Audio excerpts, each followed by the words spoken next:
I am the Tofu Golem. Please enjoy the video. You start by confirming prerequisites: battery 20%, a data-capable USB cable, and drivers installed on the computer.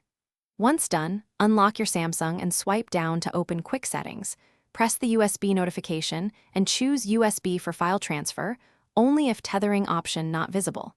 Then open Settings, Connections, Mobile Hotspot, and Tethering to reveal USB tethering.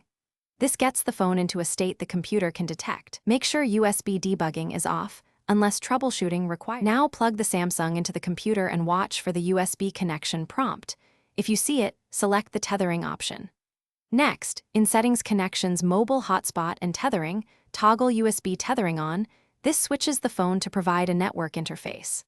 On the PC, open Network Settings and look for New Ethernet or Remote NDIS adapter.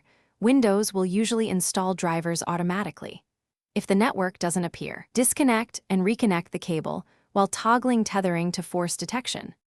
Finish by testing web access on the computer.